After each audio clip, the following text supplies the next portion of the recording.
भारतीय शेयर बाजार अपने रिकॉर्ड स्तर के करीब जरूर है, लेकिन 2025 में ये रिटर्न देने के मामले में अन्य तमाम एशियाई बाजारों और इमर्जिंग मार्केट से फिसड्डी साबित रहा है। शेयर बाजार में एक्टिव कंपनियों में करीब 75% ऐसी कंपनियां हैं जिनके शेयर अब भी लाल निशान में हैं और रुपए की गिरावट की वजह से इस साल भारतीय शेयर बाजार का डॉलर में रिटर्न सबसे कम रहा है। सर, अभी अगर हम देखें भारत बनाम एशिया और तमाम इमर्जिंग मार्केट्स की अगर हम तस्वीर देखें तो क्या वो सामने निकल के आ रही है? भारत ने अंडर परफॉर्म किया, ये हम सब जान रहे हैं, लेकिन जो तस्वीर बन रही है उसे आप कैसे देख रहे हैं?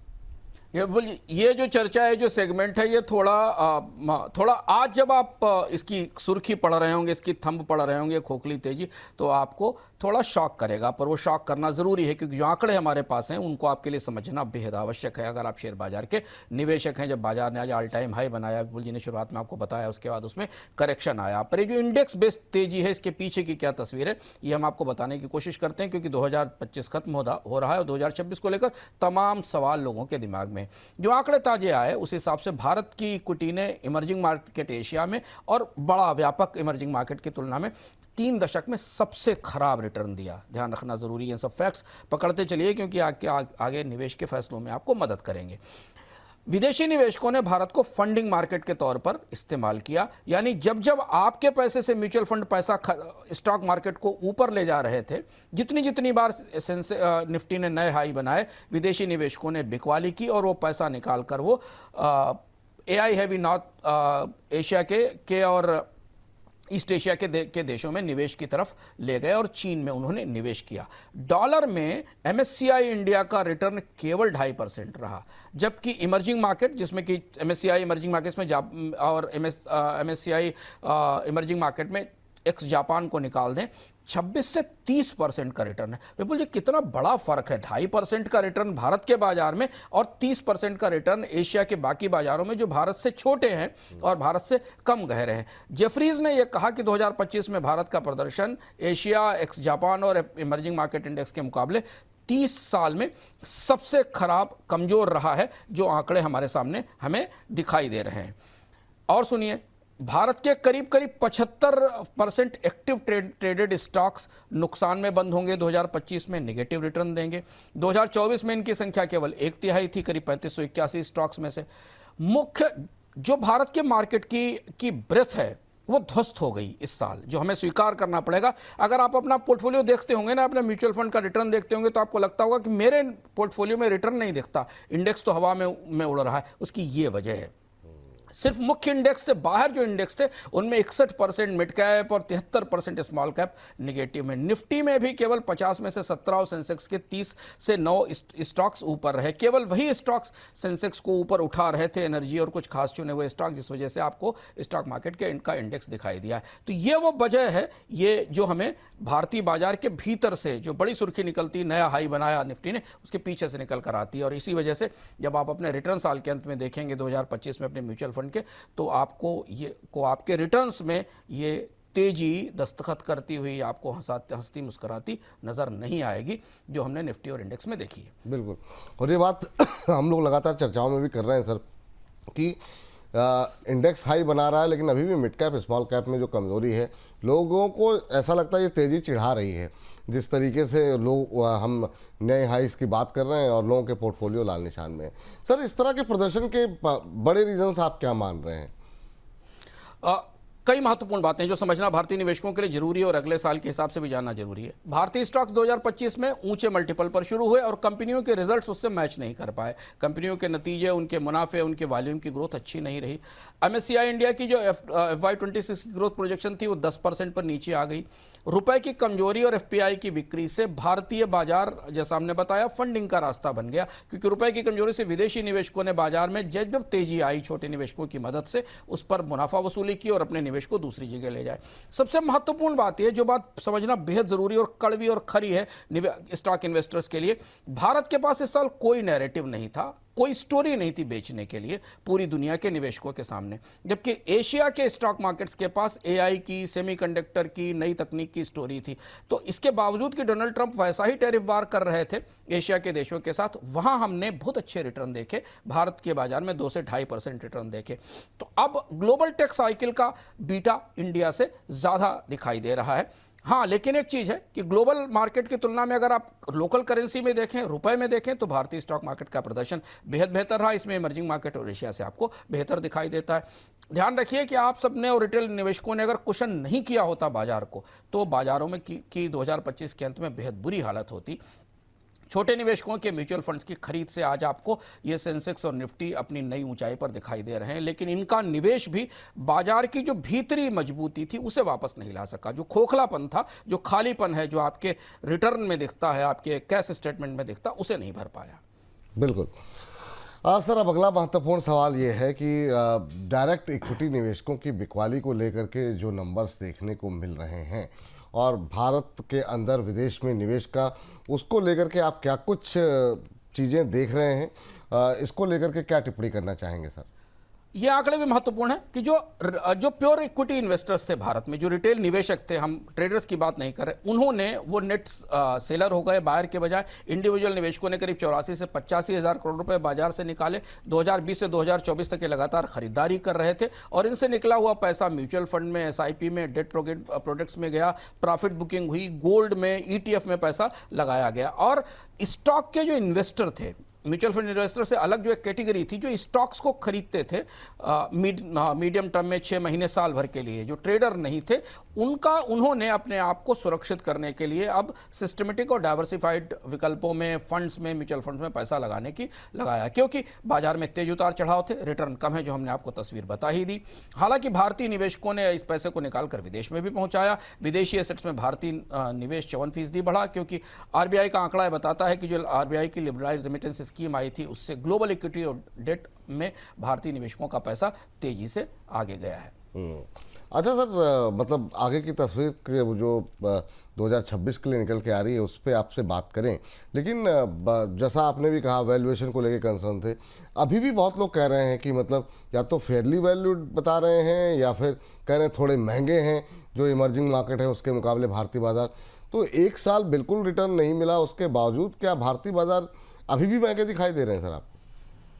रुपए के टर्म में अगर आप देखें तो रिटर्न के हिसाब से डॉलर टर्म्स में तो भारतीय बाजार में अब परिस्थितियां लगभग बाकी बाजारों के बराबर हो गई हैं, क्योंकि 2025 की शुरुआत में वैल्यूएशन काफ़ी थे। अगर आप डॉलर टर्म्स में देखें तो नहीं है, रुपए के टर्म्स में मौजूद हैं।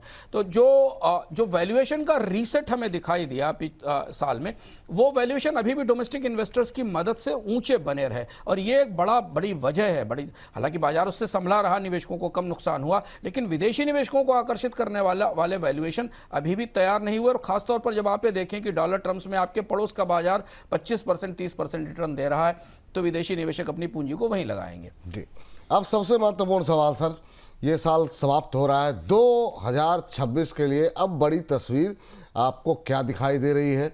ये जो एफआईज नाराज थे इस पूरे साल, क्या वो 2026 में वापस आएंगे? वैल्यूएशन को लेकर के अभी आप जो बात कर रहे थे, क्या वो सुधरती दिखाई देगी? नतीजों से क्या एक्सपेक्टेशन है? 2026 की बड़ी तस्वीर क्या दिखाई दे रही? दुविधा में है, बाजार के बड़े निवेशक दुविधा में हैं, और आपको भी ये असमंजस समझना चाहिए। आपका एसआईपी और विदेशी पूंजी बाजार में जा रही है, बाजार को एक दिन उठाकर हाई पर ले जाती है, इंडेक्स को ऊपर ले जाती है, लेकिन उसके बाद फिर नीचे आ जाती है। जो वॉलेटिलिटी पूरे साल रही, रिकॉर्ड वॉलेटिलिटी, इसकी सबसे बड़ी वजह यह है कि विदेशी निवेशक निवेश करने को तैयार नहीं है हैं, और वो जो जिस तरीके का बाजार, जितना आकर्षक बाजार उनके लिए होना चाहिए, वो उपलब्ध नहीं है। तो ये बाजार टिका तो रहेगा, पर यहाँ से जो बड़े बड़े रन हैं और जो गहरी तेजी, जो डीपनिंग ऑफ बुल रन है, ये जो तेजी है वो भीतर तक नहीं दिखाई देगी। 2 बड़े सवाल हैं अगले साल जिनका जवाब चाहिए होगा। एक तो जब तक रुपए में गिरावट कम नहीं होगी, देखिए आरबीआई ने पूरी पॉलिसी बदल दी, रुपए की गिरावट को, रुपए को क्रॉलिंग पेग पर डाल दिया। उसके बाद आरबीआई को 2 बार हस्तक्षेप करना पड़ा।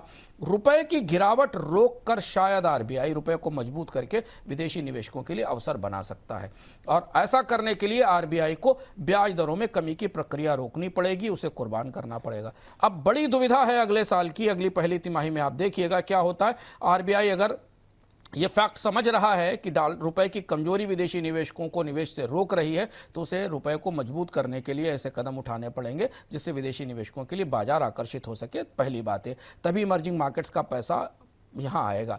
या फिर ताइवान, चाइना और जो बाकी बाजार है, जापान के बाजार में भी तेजी दिखाई देगी, वहाँ कोई बड़ा रीसेट हो, वहाँ से पैसा मूव होना शुरू हो विदेशी निवेशकों का, तो यहाँ आना शुरू होगा। और तीसरी बड़ी बात, जो सबसे महत्वपूर्ण बात है विपुल जी, जो समझना भारत के निवेशकों के लिए ज़रूरी है, कि भारत को कोई नैरेटिव, कोई कहानी बतानी पड़ेगी। इस साल भारत के पास कोई कहानी नहीं थी ग्रोथ को लेकर। आप सोचिए, जिस देश में आर्थिक विकास दर 8% से ऊपर हो, वहाँ स्टॉक मार्केट 2%, 2.5% का रिटर्न दे रहा हो, वो ये बिल्कुल पैराडॉक्स है, बिल्कुल उलटबासी है। तो अगले साल भारत को कोई कहानी बतानी पड़ेगी, क्योंकि इस साल की स्टोरी AI सेमीकंडक्टर है, जो शायद अगले साल तक भी जारी रहेगी। बड़ा शिफ्ट आ रहा है कि अमेरिका में जब बहुत ज़्यादा वैल्यूएशन हो गए हैं टेक स्टॉक्स के, तो वो पैसा अब चाइना के और एशिया के बाकी टेक स्टॉक्स की तरफ, टेक कंपनियों की तरफ मूव कर रहा है। तो भारत को अगले साल अगर बाजार में विदेशी निवेशकों को बुलाना है, मजबूत रखना है, तो कोई अच्छी बड़ी सक्सेस ग्रोथ स्टोरी होनी चाहिए। और तीसरी और सबसे आखिरी बात ये कि ये जो हमने आपको बाजार के भीतर की तस्वीर दिखाई, जो थोड़ी दर्दनाक है, पेनफुल है, ये जो खोखली तस्वीर है, इसके बाद म्यूचुअल फंड्स के लिए बड़ी मुश्किल होगी अपने निवेशकों को ये बता पाने में कि पूरे साल भर स्टॉक मार्केट रिकॉर्ड तेजी पर था। मेरे ऐप के ऊपर और मेरे कैश स्टैंड पे तो इस पे तो रिटर्न दिख रहा है 2%, 2.5%, और कई जगह तो निगेटिव में दिख रहा है। इसका जवाब म्यूचुअल फंड मैनेजर्स अपने निवेशकों को कैसे देंगे अगले साल, ये देखना होगा। अरे सर, आप बोनस पॉइंट पे काफ़ी लंबे समय से ट्रेड डील को लेकर के विश्लेषण कर रहे हैं, और सबसे बड़ा ट्रिगर पॉइंट 2-3 है। बजट से बहुत ज़्यादा एक्सपेक्टेशन है नहीं, कुछ सरप्राइज आ जाए तो अलग विषय है।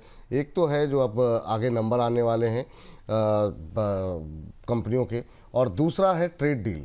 अगर इसको लेकर के कोई फैसला आता है तो वो कितना पॉजिटिव होगा, क्योंकि जो तमाम एक्सपर्ट से हम लोग बातचीत कर रहे हैं, उनका ये कहना है कि शायद FIs इस बात का वेट कर रहे हैं कि ट्रेड डील को लेकर के कोई फैसला हो जाए तो शायद वो निवेश उनका जो है वापस भारत की तरफ बढ़े।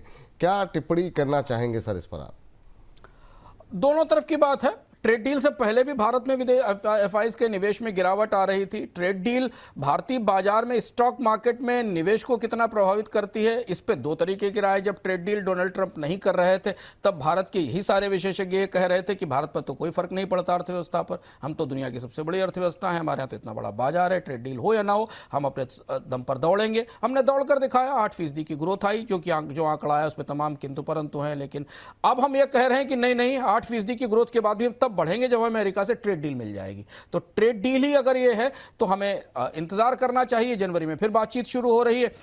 डोनाल्ड ट्रंप बड़े टफ बार्गेनर हैं, वो भारत से तमाम तरीके की रियायतें चाह रहे हैं। हालांकि भारत ने ट्रेड डील को लेकर कई कोशिशें अलग अलग देशों के साथ की हैं, न्यूजीलैंड के साथ, बाकी जगह के साथ। तो अगर ट्रेड डील ही वो मेगा ट्रिगर है जिस मेगा ट्रिगर से भारतीय बाजार में विदेशी निवेशक वापस लौटेंगे, मुझे थोड़ा डाउट है। इसको थोड़ा एक चुटकी नमक के साथ लेना जरूरी है, क्योंकि जो स्ट्रक्चरल चैलेंजेस हैं भारतीय बाजार के, रुपए की कमजोरी, रिटर्न कम होना, कॉम्पिटिटिव मार्केट में जो भारत का इमर्जिंग मार्केट प्रीमियम था वो इस साल डाइल्यूट हो गया, खत्म हो गया। वो प्रीमियम लाने के लिए ट्रेड डील के आगे भी बहुत कुछ करने की जरूरत है। सबसे बड़ी बात यह कि भारत की 8% की 8.5% की ग्रोथ स्टोरी पर, भारत पे GDP की में इतनी बड़ी कटौती पर भी अगर कोई रीच नहीं रहा है, तो इसका मतलब है कि फिर सरकार को नियामकों को बहुत करीब से देखने की जरूरत है, क्योंकि छोटे और घरेलू निवेशकों का धैर्य भी एक सीमा तक ही बाजार में टिकेगा। बिल्कुल सही बात है। और वही बात सवाल जो है हमारे विंटॉन जोसेफ साहब कह रहे हैं अंशुमान जी, ये जो 75% शेयर हैं निगेटिव में चल रहे हैं, ये कब तक चलने वाले हैं? टाइटन जी कह रहे हैं yours is scientific analysis make sense. इसके अलावा हमारे एक UP65 जी हैं, कह रहे हैं कि मुनाफा जाएगा पूरा गोल्ड के हिस्से, शेयर बाजार फ्लैट रहेगा। इनमें से किसी टिप्पणी पर आपका कोई कमेंट आप करना चाहेंगे सर, और उसके बाद फिर अगली खबर का रुख करते हैं।